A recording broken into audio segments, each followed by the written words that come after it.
pleasure to be here. I'm delighted to have been invited. It's a gorgeous facility. The acoustics are terrific, and I hope you'll applaud when I finish also. I want to talk about 3 decades of school reform and classroom practice, the big picture. I begin with a warning. Nothing of what I say will inspire you. Little of what I say will make you laugh. Hardly anything I offer this morning will surprise you. Finally, you will not leave this room with any advice on what you might do next week, month, or year. Now, I may have your attention for a moment, but at the risk of losing it for the rest of my talk by offering no inspiration, laughter, or advice. In light of this warning, I hope you will stick with me because I want you to do one thing, and that is to think further and deeply on the connection between national reform-driven policies and classroom practices during decades of increased testing, tough accountability rules, and your experience in and with Georgia schools.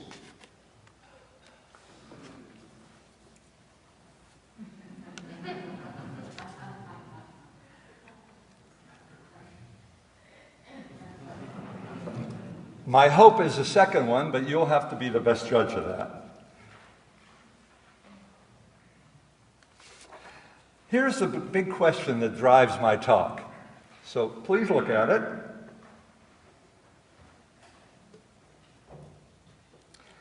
As I draw the big picture of national school reform and classroom practice over the past 30 years, I'd like you to think about your answer to this question, and perhaps like in this cartoon, consider moving from that second cartoon, moving from the thinker to a doer, but that's your call, not mine. So let me do a brief history. For the past 3 decades, school reform in the U.S. has been big business.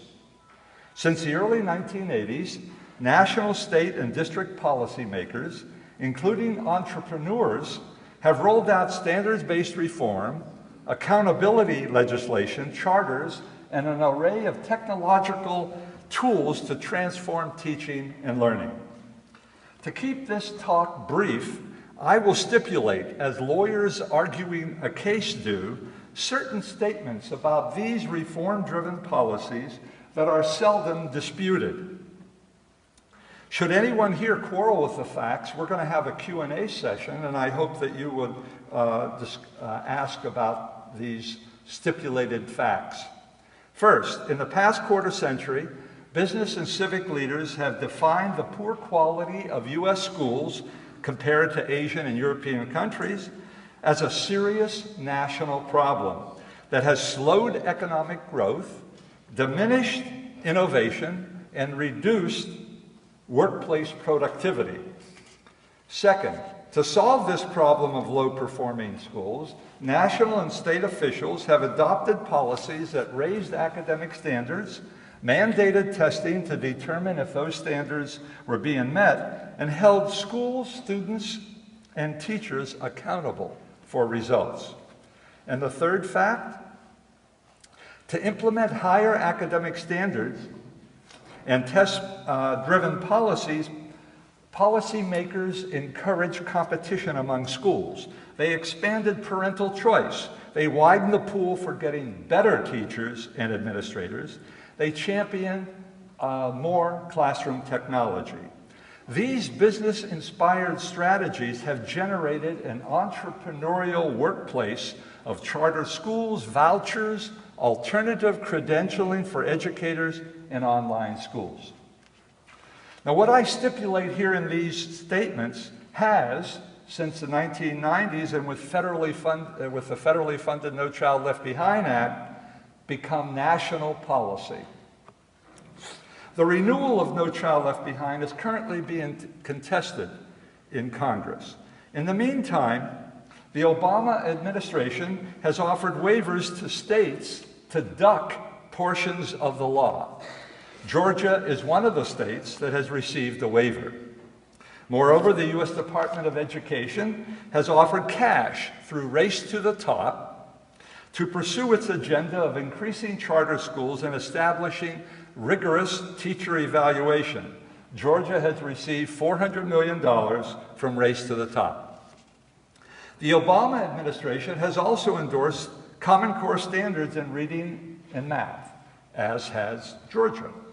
Tests tied to those standards has proved troublesome among even the most committed champions of Common Core standards, causing some states, including Georgia, to pull out of one of the groups designing new tests because of added cost. Common Core standards, as you guessed and already knew, is the next big reform, one consistent with the principles of business-inspired reformers of the past 3 decades. Now, what assumptions drive Common Core standards? Adopted by 45 states, Common Core standards lay out the knowledge and skills in reading and math that students are expected to acquire in K-12 classrooms. Such a big-ticket policy, however, has a long way to go before it turns up in daily lessons across Georgia. Why? The short answer is that the U.S. system of schooling involves a long chain of many links from policymakers to teachers. Here's what I mean. The U.S. Congress and President set education policy for the states. 50 states set policy for 14,000 school districts. Local school boards make policy and hire superintendents who appoint principals to implement those policies in individual schools. Principals direct teachers to put policies into classroom practice, and teachers, the gatekeepers to student learning, are expected to teach the content, skills, and behavior embedded in those policies. And then finally, students take tests to display what they've learned. This multi-linked chain of authority stretches from Washington, D.C. to kindergarten classrooms in Columbus, Georgia, and middle schools in Athens in putting Common Core standards into practice. Inevitably, with so many links in that chain, some are weaker than others in resources and capacity to carry out these policies, making the journey to Georgia local school boards, teachers, and students precarious. Weak links or not, most policymakers believe that Common Core standards will nonetheless produce the desired teacher and student outcomes that they seek. And they also further assume that making test scores public and administering penalties for weak outcomes will get principals to work harder and teachers to improve their teaching. They also assume that test-driven accountability will then spur students to achieve academically and graduate high school equipped with the skills to enter college and a technologically driven workplace. They also assume that skilled and knowledgeable graduates will then make the U.S. economy stronger and globally competitive. Now, what evidence is there that these assumptions are more than wishful thinking? Let me be blunt in answering my own question. In reviewing the literature on the impact of 3 decades of state and federal standards and test-driven accountability, including No Child Left Behind, a decade of No Child Left Behind, I have found no body of evidence that shows state standards across the country have either produced higher student achievement or led to economic growth and increased global competitiveness. This statement may surprise you. If so, I encourage you to raise questions in our Q&A, and I can try to verify what I just said. So these policy assumptions are no better than hunches as to what U.S. schools need to solve problems of low student performance on international tests, too few high school graduates going on to college, and young adults unprepared for an ever-changing economy. These assumptions, in short, lack supporting evidence. To talk about a policy without much evidence is one thing, but when those words are put into national policy like No Child Left Behind or Common Core standards, lack of evidence becomes a serious problem. Why? Why is that a serious problem? Because No Child Left Behind and Common Core have promised. They've promised, and they still promise, that these policies will move down that chain of authority, link by link, and alter what teachers teach and what students learn. So talk is one thing, adopting a policy is another, but putting that adopted policy into classrooms is the final crucial step in converting words into teaching practices and student learning. Let me make clear these distinctions that I draw between policy talk, action, and implementation. Policy talk refers to reformers' words of gloom and doom about schools, which are then often followed by overconfident and untested solutions to school problems. For example, superheated emotional appeals have occurred time and again over low-tech schools adopting new technologies to revolutionize teaching and learning. For those of you over the age of 50, recall the talk about the Apple II desktop computer, or currently classroom smartboards or iPads or online instruction, and how they will transform teaching and learning.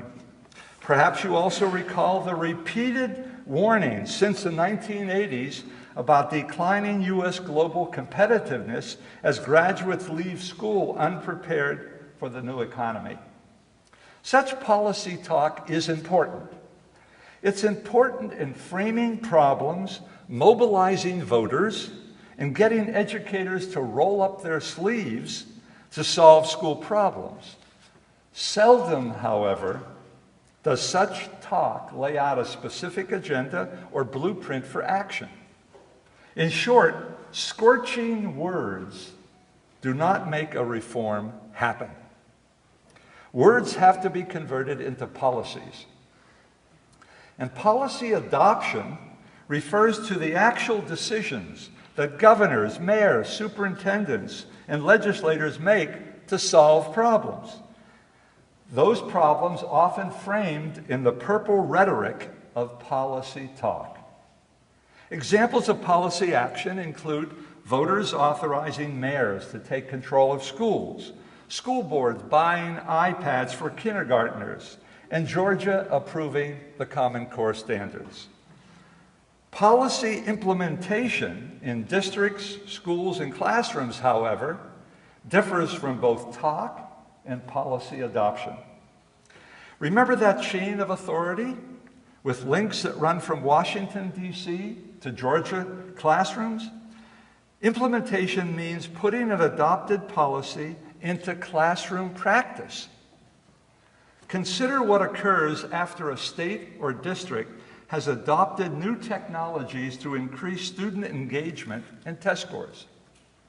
When observers go into classrooms to see how teachers use computers in math and reading lessons, for example, they find great variation across districts and even classrooms within the same school. Some teachers pick and choose what to use in their lessons. Other teachers just ponder when to begin implementing, and even others ignore the policy. Because of school culture and organizational realities, change is gradual, scattered, and sporadic. What happens in schools and classrooms then is a world apart from the lofty promises policymakers make when adopting new policies. I've tried to capture these distinctions between talk, action, and implementation through metaphors. For example, I already used the metaphors of link and a chain of authority. The chain conveys an image of command and control organizations, such as the U.S. military or NASA's mission control launching a shuttle, where soldiers, astronauts, and yes, school teachers obey orders from superiors. That is one metaphor. There are, however, other metaphors for distinguishing between policy talk, action, and implementation that offer a very different image of how school organizations work. Consider the metaphor of a hurricane. A hurricane whips up 20-foot-high waves agitating the surface of the ocean. A fathom below the wave-tossed surface, water remains disturbed but is far less intense than what occurs a few feet above. On the ocean floor, however, fish and plant life go uninterrupted by the uproar on the wind-ravaged surface. Compare that hurricane whipping up high waves on the ocean surface to reformers talking about how low-performing schools are failing to solve national problems of slow economic growth. That crisis-inflated rhetoric leads to proposed solutions such as college prep curriculum for everyone in Georgia, evaluating teachers using student test scores, and expanding parental choice of schools, as has happened here in the state. A fathom below the hurricane-whipped surface, the waters are in turmoil, but nowhere near the turbulence above. Translated to school reform, it means that blue ribbon commissions make recommendations, and decision makers adopt new policies. Specialists write curricula, units, and lessons. Publishers put out instructional materials. Actions tumble over one another. Yet deep down on the ocean floor, life goes undisturbed by huge waves on the surface and turbulent waters a fathom below. That ocean floor is where the nation's classrooms are, where teachers, curriculum materials, and students come together, where teachers make some changes but continue many practices, where students learn many things in classrooms, both intended and unintended, where tests capture some knowledge and skills, but not all that teachers taught or policymakers desired. The metaphor of the hurricane speeding across an ocean, whipping up waves, while fathoms below stability is the rule, shows the distinctions that I make between talk, action, and putting policies into classroom practice. Keep both of these metaphors in mind, these metaphors of reform, the one of chain of command and this other one, hurricane, when I describe how Georgia is putting Common Core standards into practice in 180 school districts with over 2,300 schools and nearly 120,000 teachers teaching over 1.5 million students.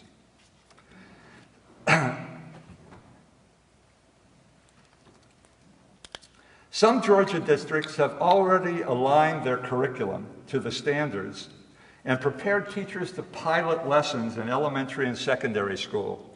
Other districts, such as Marietta and Greene County, have bought tablets and laptops to motivate students, but also prepare for the online tests that will accompany Common Core standards. Yet putting Common Core standards into classroom practice is hard to do and requires far more than getting them formally adopted. Implementing these standards means asking the right questions to determine if the policy succeeds or fails. For those who like their elected and appointed officials and policymakers to make major decisions on the basis of evidence and analysis, it is not too late to ask 4 critical questions to ensure that those standards move into 120,000 Georgia classrooms and influence what teachers and students do. I don't read slides. That's your job.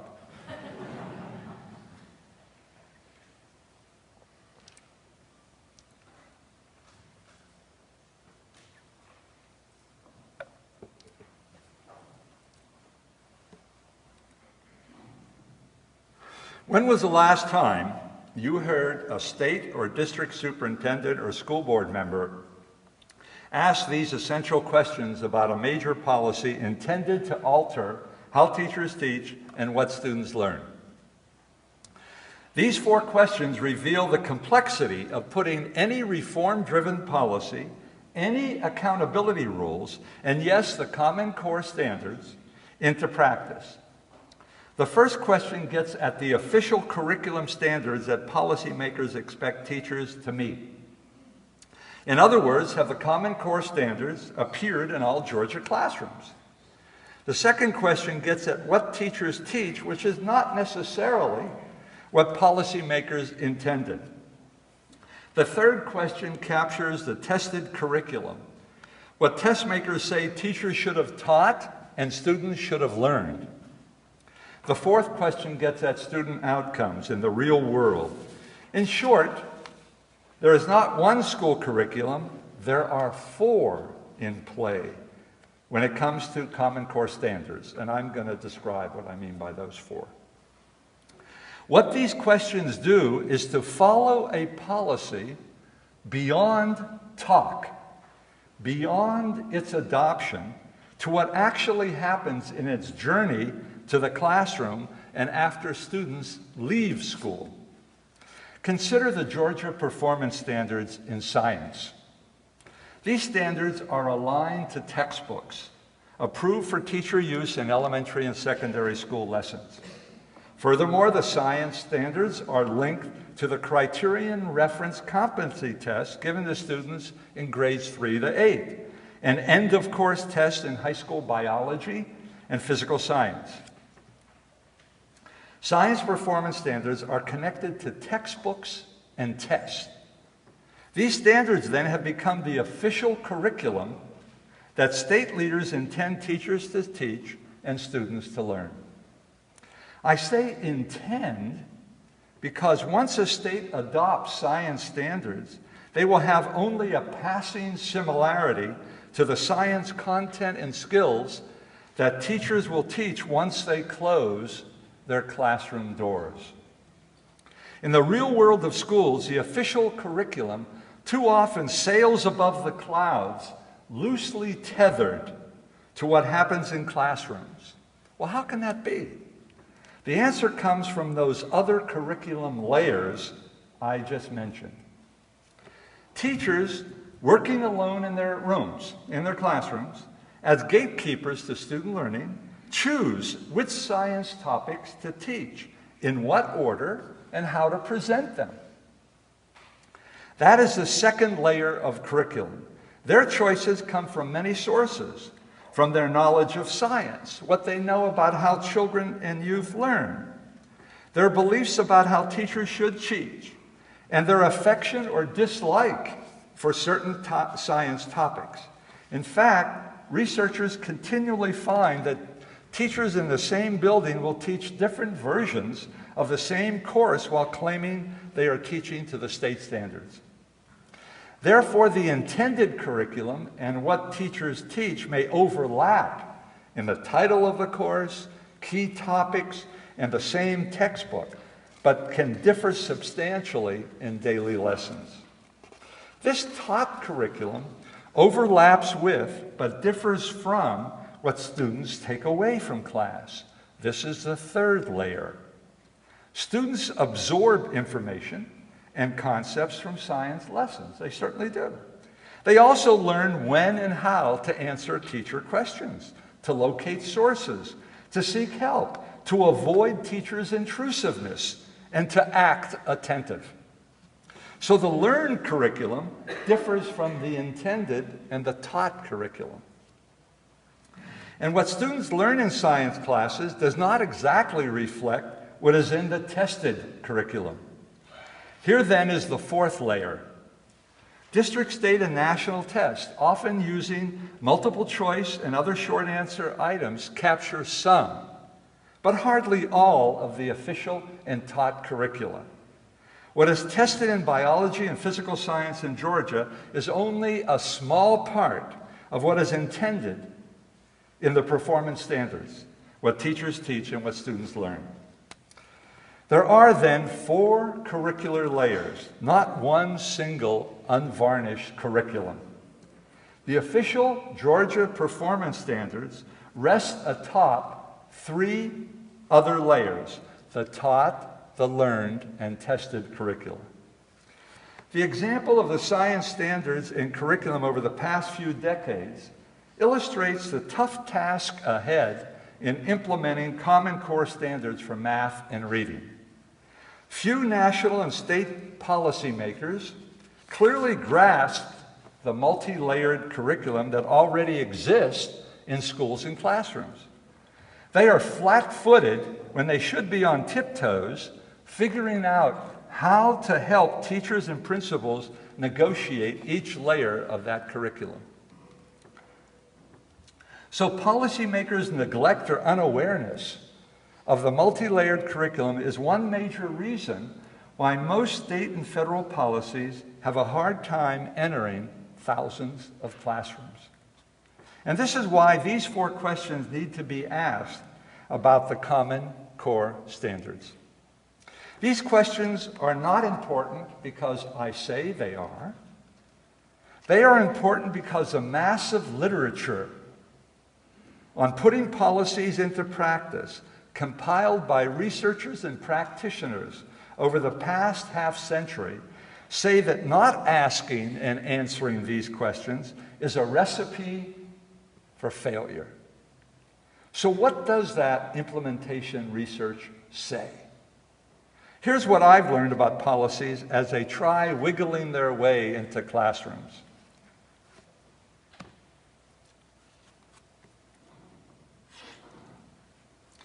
The first lesson: policymakers talk about how new policies will solve problems and improve schooling. Beyond talking, these decision makers, policymakers, make regulations. They give money, they administer penalties, and offer technical assistance to push school boards, principals, and teachers to convert policy into daily practice. Intended policies appear in organizational memos and manuals. These memos and manuals go to principals and teachers, but they only get partially implemented in the different layers of the taught, learned, and tested curricula that I just described. A second lesson is that partial implementation occurs because of context. For federal officials who expect their policies to be implemented uniformly in California, Illinois, and Georgia, disappointment awaits them. For state officials, too, local differences also matter. Sandy Springs and Atlanta are next to one another, but their differences in size, capacity to finance schools, and children's ethnicities, race, and social class mean that each district students and practitioners will not respond the same way to federal and state policies aimed at their classrooms. The same holds true within a district. In Atlanta, for example, the brand new North Atlanta High School and its magnet programs and Booker T. Washington High School are in the same district, but are very different schools in students, teachers, administrators, and programs. Consequently, each will vary in responding not only to district mandates, but also to state and federal directives. And even within schools, in the same district, context matters. Watch 2 kindergarten teachers across the hall from one another. Watch them work with 5-year-olds.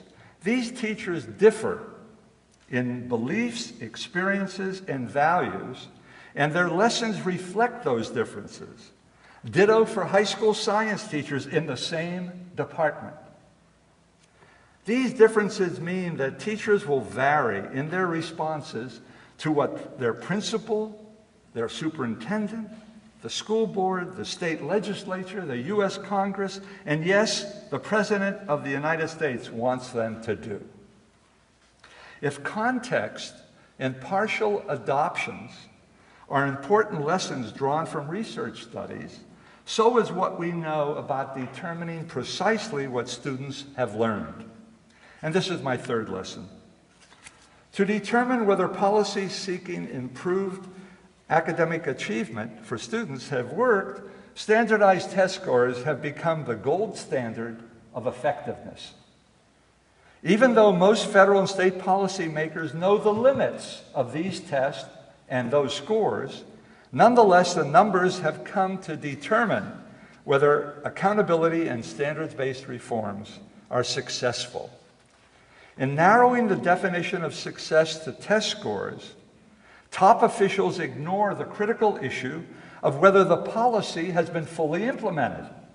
After all, without evidence of teachers putting all, most, or even a smidgen of the policy into their classrooms, judging the policy's success by student test scores is, in a technical word, goofy. Take, for example, the recent new test that New York State and Kentucky had given students to assess Common Core standards. Percentages of students who tested proficient fell considerably in each state. A similar result occurred in Georgia when the end of the course test in algebra, newly matched to the Common Core standards, was given and 63% of Georgia students failed to meet the state standard. Before blaming teachers or students for sudden drops in scores on a new test, one must ask realistic questions about the way that Common Core standards were put into practice in a multi-layered curriculum. For example, were the new tests tied to teachers' instructional materials? Were Common Core lessons made available and demonstrated to teachers? Did teachers have a chance to use different ways of teaching math or reading in their classrooms? Without answers to these practical implementation questions about teachers' work in classrooms, flat-footed state and federal officials and critics often end up blaming teachers and students for low test scores.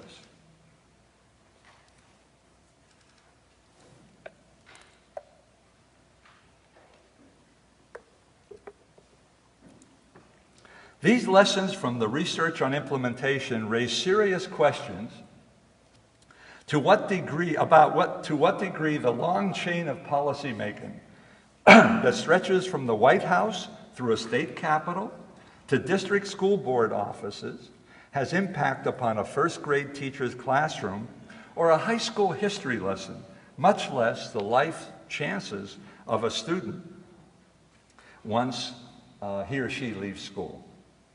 And it is to the classroom that I finally turn. For whatever one thinks of No Child Left Behind and Common Core, one of the main purposes of each policy is to get teachers to teach what needs to be learned and students to acquire both the necessary knowledge and skills to perform well in college and in the workplace. Recall those 4 questions I asked earlier. These questions are all about the implementation of policy. So now I return specifically to questions 3 and 4. And ask what has been the impact of No Child Left Behind and curriculum standards on classroom practice and student achievement.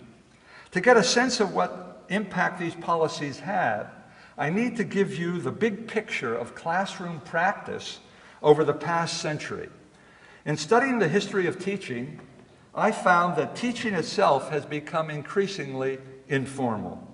100 years ago, dress-clad women and tie-wearing men faced rows of 50 or more students sitting at bolted-down desks.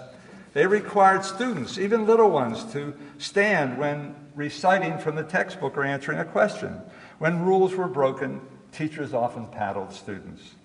Over decades, however, classroom organization and teacher behavior slowly changed.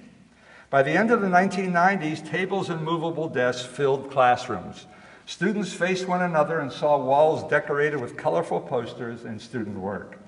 Jean-wearing teachers drinking coffee smiled often at their classes and students. And students moved about without asking for permission.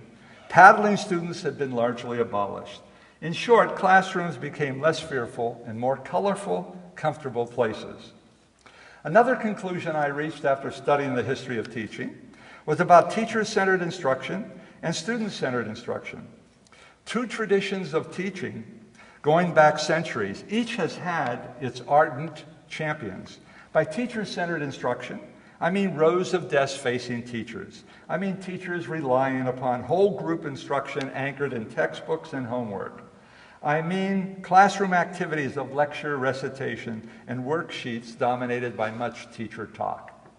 By student-centered instruction, I mean classrooms where tables and desks are clustered together for small group work on projects and student-to-student interaction. I mean teacher structuring of classroom tasks that call for much student participation and individual decision-making. In these activities, students talk as much as teachers do in a lesson. Imagine that these teaching traditions are at opposite ends of a continuum. Keep in mind, however, let me show you what I mean.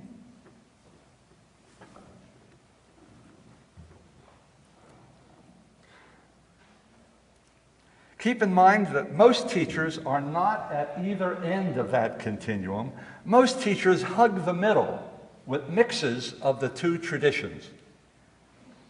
By the early 1990s, researchers had found that most teachers blended teacher-centered and student-centered practices in lessons. Consider grouping. For decades, teachers taught 40 to 70 or more students as one group. Over time, the student-centered practice of dividing the whole group into smaller ones so that the teacher could work with a few students at a time on reading while the rest worked by themselves in groups or independently slowly took hold among most elementary school teachers and gradually in high school classrooms. Over the last century, through the early 1990s, teachers have combined two teaching traditions. But since the early 1990s, states have embraced standards-based reform, accountability measures, and mandated testing, peaking with No Child Left Behind a decade ago. How then, in the past two accountability-driven decades, have classroom teachers organized instruction, grouped students, and taught lessons? For those who listen to teachers, the answer is self-evident. Classroom stories and teacher surveys have reported again and again that more lesson time is spent preparing students for high-stakes tests. And what is taught has narrowed to what appears on those tests. Such stories and surveys describe classroom instruction, particularly in largely poor minority schools, as more teacher-centered, focused on meeting prescribed state standards and raising test scores. Teachers have felt pressure to drop student-centered activities such as small group work, discussions, learning centers, and writing portfolios because such activities take away precious classroom time from standards-based curriculum and test preparation. To confirm or challenge these stories or surveys, I also went into classrooms in 3 cities. I can sum up the evidence during these years of strong standards-based reform and accountability into these conclusions. Teacher-centered instruction has increased in those districts and schools that perform poorly on state tests. Where state and federal authorities threaten districts and schools with restructuring or closure for low student performance, shame and fear drove many administrators and teachers to directing students to get ready for the skills and knowledge that would be on the state test. Yes, a shift in classroom practices occurred with more whole group instruction, more seat work, and more teacher-directed tasks, such as lectures and worksheets in secondary school classrooms. All were aimed at improving student performance on tests. My second conclusion was that even with that shift to more teacher instruction, hybrids of the two teaching traditions still prevailed. In short, teachers have some degree of autonomy, some more, some less, once they close their doors, to arrange their classrooms, group for instruction, and choose among different activities for the lessons they taught, even in the midst of being labeled a failing school and school closure threats. On the whole, then, since the early 1990s, when standards-based accountability and testing dominated U.S. classrooms, the needle, what I tried to make look like a needle in the center, the needle on that continuum of teaching traditions moved a tad toward teacher-centered end, but mixes of the two traditions remain very much present. These studies of classroom instruction challenge the theories and assumptions about the effects of these policies on teaching and therefore on student achievement. They raise questions about the impact of No Child Left Behind and what may occur in classrooms when Common Core standards and their accompanying online tests are put into practice in a multi-layered curriculum. These studies of teaching practice over the past few decades then raise doubts about big-ticket policies altering classroom lessons, much less yielding desired student outcomes. Now is the time to wrap up what I've just said. Recall that my topic is national policy and classroom practice. I covered macro policy, the big picture, and micro practice, what and how teachers teach. I began by looking at the surge of national, state, and district policies since the 1980s, seeking to alter what happens in classrooms. I examined the business-inspired policies and then took a close look at No Child Left Behind and Common Core standards, including the assumptions that drove and continue to drive both policies. I then distinguished between talk, policy action, and implementation, moving to 4 critical questions that determine whether policies were actually put into practice and whether they achieved their intended goals.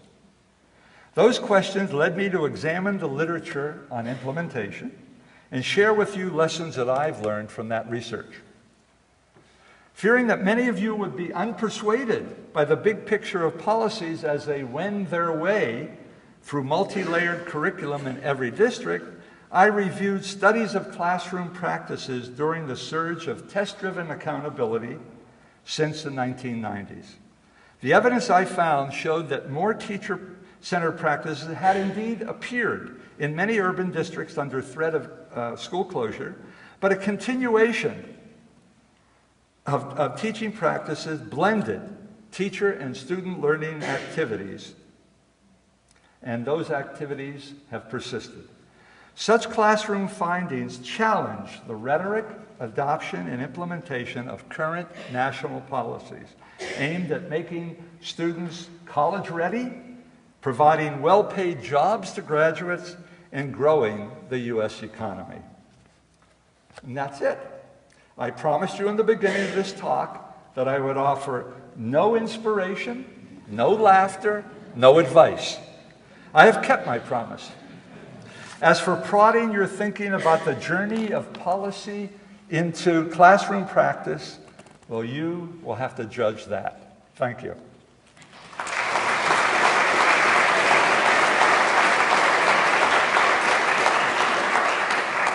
Good. We have about 20 minutes for Q&A, and I usually like the Q&A best because I can depart from the prepared text and even lie to you. So, let's hear some questions. Okay. Yes, sir. What would be your advice? Advice to what? To what should be happening in classrooms? My advice would be for every policy that comes out of the Federal Department of Education, comes out of the State Department of Education, ask those 4 questions. The second piece of advice is that teachers are the crucial resource, principals are the crucial resource. You have to work with them and understand fully this multi-layered curriculum that I talked about. Now that doesn't surprise you, does it, Tim? No, I didn't think so. Yes, sir? Did I hear you say that You have to speak louder, I'm hard of hearing. did I hear you say that in the classrooms in lower socioeconomic schools, teachers are moving more towards teacher-centered? Yes. But I would also say that those suburban schools that have largely an affluent clientele, because under No Child Left Behind in the many categories, you can be dinged on one or two categories, so that culture of fear also has entered into those schools too. And I'm not critical of that part of No Child Left Behind. I think the various categories are very useful in terms of equity. So, but I'm talking about what happens after that. Yes, ma'am. It seems to me that the more critical questions would come after the policy and not before the policy. So when you talk about what advice you would give, it seems that you were saying that the questions come before the policy. I am saying that because there is a stage called policy formation. All the rhetoric, the policy talk, and that gets people, you remember how the gloom and doom, we're all going to hell in a handbasket? But I got stuff that's really going to solve these problems. That rhetoric usually shifts then to, well, what kind of policies? Then those 4 questions, or similar questions, they don't have to be exactly, but you see how those 4 questions are set up. They have to be asked in that policy formation stage. But I guarantee you, ma'am, that they are seldom asked because there's a gush of enthusiasm. And policymakers do what policymakers are good at. They adopt policies. But it's that policy formation at a local school board. It's when that board is either in executive session or in public session, they discuss, well, what are the ramifications of this? How do we know it's going to be fully implemented? What do we have to do to help teachers and principals? You know, yeah. Yes, sir? Just an FYI, I've been in Clark County schools where 82% free or reduced hot lunch, and we don't sit in rows, and we do centers, and our kids can't do it. That's wonderful. Congratulations. And another piece, so you talk about standards and there's a whole bit, so when was it better? There is no golden age in education. None whatsoever. So I do not hearken back. I'm a historian. And historians know that people goof up all the time. There's no, and that's why historians are seldom invited to conferences like this. They rain on parades. That's what historians do. But there is no golden age. And if anyone tells you that things were better in the 50s, they will forget about segregated schools. They'll forget about a lot of things. Okay. Yes, ma'am. You'll have to speak loud. Besides standardized testing, which I'm included in, do you have any other ideas to assess a student's, progressive learning other than just testing? For sure. There's a number of test makers have, well, the first thing you have to realize is what is the test for? That's the first thing that anyone in measurement will say. What are you trying to do with the test? What are you trying to diagnose or assess? And if you were trying to assess learning in a particular subject, for the sake of example, then there are more writing prompts in tests, which is a sensible thing to do. The current tests that are being developed in 2014 and 15 by the 2 testing consortia to accompany Common Core standards, they say they are not going to be totally reliant on multiple choice questions for language arts and reading and for math. They say they're going to try to get questions that get at thinking. We'll see. I don't know. But there are such tests, and but they are generally expensive. They're labor intensive in terms of grading, and because we're talking about efficiency and expense, the easiest thing to do is to continue with the multiple choice. But there are other ways of assessing. Yes, ma'am? I was thinking about your comment about the idea of the culture of fear in schools. Yes. And when I talk to teachers, I've been here in Georgia, I've also been in Rhode Island, I get this sense of enormous stress that teachers are under. Partly because of, as you're saying, the idea of how standards are being fully implemented, whether or not the resources are there. Right. Being asked to do more with less. Correct. In some cases. And so I'm wondering, has there been any, nationally, are there less people going into education than prior to the standards-based reform? You kind of surprised me. I thought you were going to go one way in the first half of your question. And then, I don't know, but I can give you my guesses. If most of you have heard about Teach for America. And Teach for America now is over 20 years old. And they have brought in a cadre of people that had ordinarily not gone into teaching, liberal arts graduates. Of course, they have a 2-year, they contract to teach 2 years at the minimum. So my sense was that lots of people, and there are other programs like Teach for America, the Teaching Fellows, and a whole bunch of others. There may be some in Georgia, I don't know. I think that they recruited a large number, but I don't know the statistics on that. I just don't know. Sorry. Other questions? Yes, ma'am. What happened to the holistic, the whole child movement? When we go to just academic, it doesn't go along with human development research, which is very respected. We had AICD putting out the soul of the American public schools, the soul of education. We have Parker Palmer saying we need to get to know our students just as we are known. We have started, because of the market model of our colleges of ed, we have a relatively new one at Gordon State. They're telling us to increase our exposure out there so we get more students, but we have to make sure that they succeed, because we have to, at the end, have graduation rates examined by board regents. There are programs, and I think about Dewey's program as in the middle between teacher-centered and student-centered. We can use methods like projects, like you did. Hands-on artwork is a secret for all students, manipulative, and teach democracy at the same time, which was a very non-negotiable standard for Dewey. You started with a question and had an extended comment. But you speak with passion. And your passion is very, very clear.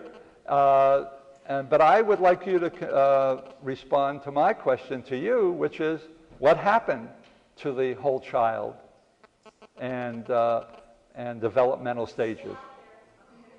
It is still out there, and I agree with you. It's still out there. Even though many kindergartens have become boot camps for first grade, which is, I understand that, it is still out there. And that, my study of teaching historically says that these student-centered practices have persisted and will continue to persist because they represent deep differences about children, how children learn, how children grow up. And you could see that in the literature on child rearing, even before kids come to school. You see the same kinds of tensions about the nature of children and the nature of growing up and so on. So it's going to persist in the schools too. But right now we're in a period in which a period of school reform that has been driven over the past 30 years by efforts to make schools an arm of the economy. But this is not, by the way, I'll get to your questions. I'm glad there are questions, more questions. This is not the first time. You remember, there was another time in the history of U.S. schools where business interest focused upon schools to build the economy. And that was in the 1890s to the 1920s. And that business interest ended up in producing for the public schools vocational education, and what is called in the progressive years a differentiated curriculum. You have a track for those going to college, you have a track for those going into the workforce, you have a track for those students that don't know which way they want to go. So all of these things, what I'm saying is that we are now in a period similar to that earlier period of efficiency and trying to make schools into an economy. Yes, sir? Let's have some numbers here. First, 2. Anyone else back here in this section? Anyone over here? Number 1, go ahead.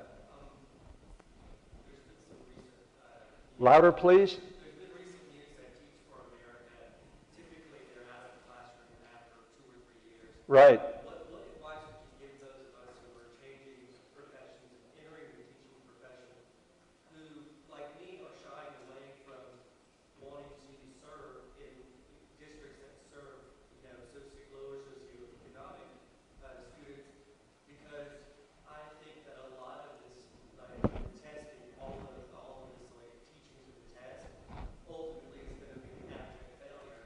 And I'm really concerned about me being graded as a professional on tests and other policies that really have no research behind them, or the research is inconclusive. So when I start looking for jobs, although I would like to think that there are communities that I would like to work in, I think the administrators and the policymakers in those communities are operating on a set of values or a set of data or data that simply isn't working and isn't panning out. So the question is, What advice would you give? Would you suggest that we oh, go into those districts and try to there are a number of options ahead of someone like yourself. One is get out of public school teaching, go to private schools. No, I'm serious. Another is you stay in public schools because you're committed to the kids, and you figure out what you can do to get by, to meet those demands of the principal and the superintendent, and still do what you want to do. That's another option. A lot of people have figured out how to do that because everyone knows you close that classroom door, you have a certain degree of discretion, a certain degree of freedom. It doesn't disappear. You have it. And a third option is become a policymaker. I'm joking. I'm joking. Number 2. Considering that many states Louder, please. Considering that many states now have federal waivers to No Child Left Behind, what do you think the impact will be on assessment policy at the state level? Well, assessment policy at the state level is now driven by Common Core standards. 45 states have adopted Common Core. So those, now a few states have withdrawn. Georgia is one, and they will have their own test. Georgia will have its own test. Plural, T-E-S-T-S, will have its own test, and it may rejoin. The reason given by the state superintendent was cost. It may join. It doesn't seem like a substantial reason, but other states have taken the same one, same tack. So, but here's the catch. All Common Core testing will be online.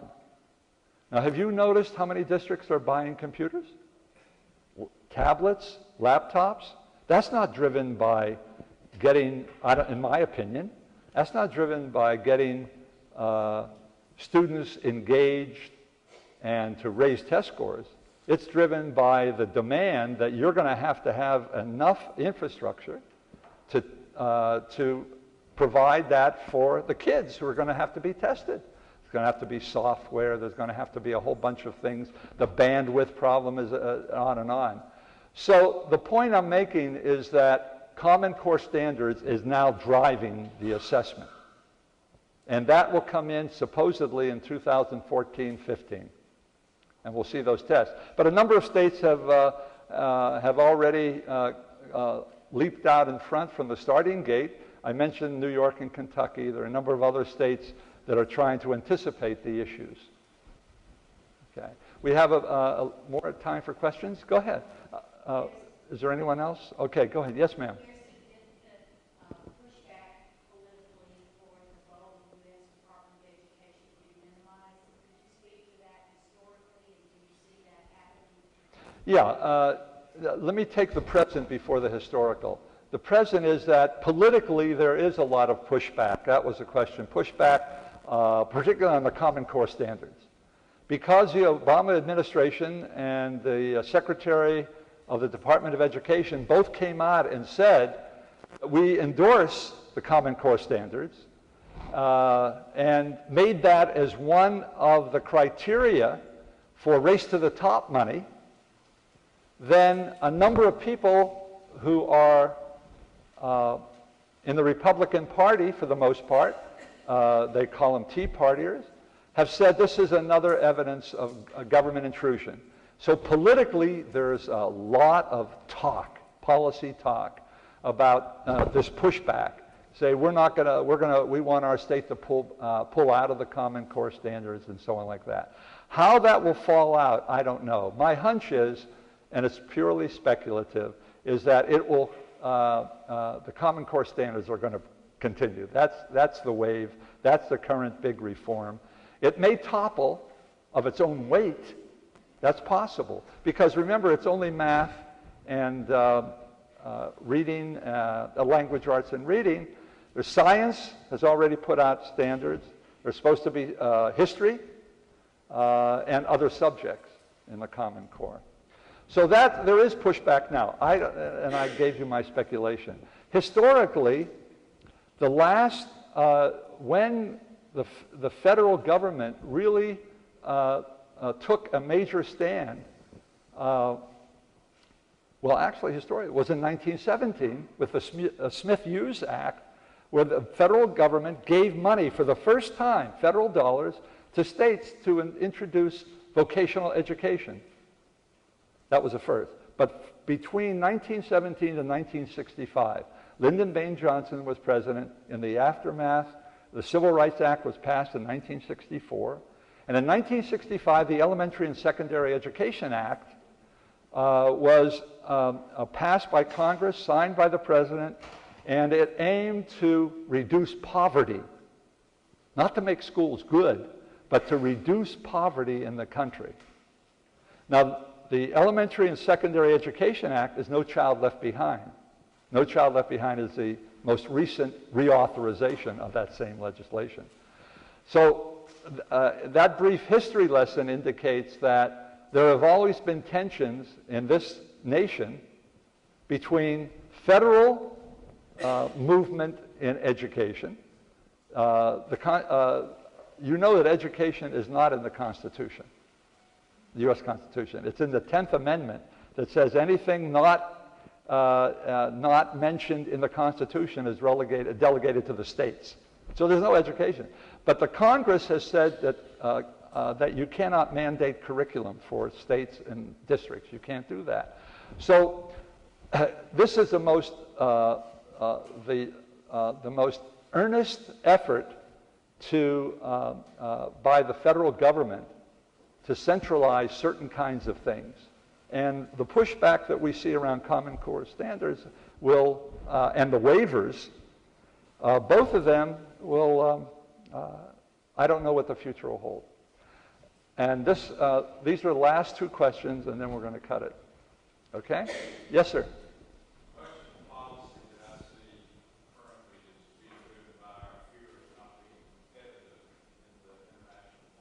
Right. And most of the policy, I think, is being created by folks who are not part of education. Right. How can we as educators enter into that and be able to maybe reframe some of the policies that make more sense, yet still not coming into contact with those who think that we're not doing well and being able to produce a good product to be competitive? Your question, is this your question, that how can educators get get involved in these policy discussions? Oh, sure. Well, that's an easy one. Are any of you in this room bloggers? Raise your hand. 1, 2, 3. I know you don't have time. I understand that. 4, okay. What I'm getting at, you write, you talk to other people, you organize other teachers, not necessarily in unions or anything like that. You organize, you form professional communities, and you make that voice. That's number one. Number two, it means you have to get involved in politics, because policy is politics. And if you don't like policy, you're in the wrong business now. The world of education changed after World War II. Education supposedly was not politicized before World War II. Well, that's a myth by itself. But nonetheless, after World War II, education was felt by many of what I call the policy elites who are not educators. They felt that education was too important to be left to educators. Last question. Yes, sir.